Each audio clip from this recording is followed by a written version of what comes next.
Welcome to Optizz. In this video, we'll walk you through how to manage deleted orders pending approval when you first log in.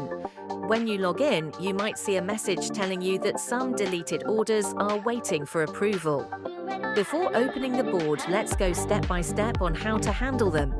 First, go to the Tools tab and click on Accept Order Deletions. Here, you'll see a list of orders that are pending deletion.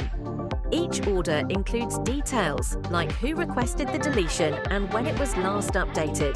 You can now decide whether to keep the order or accept the deletion. If you reject the order deletion, it will be removed from the deletion list and saved back into the order pool. If you accept the deletion, the order will be permanently removed from the board. And that's it.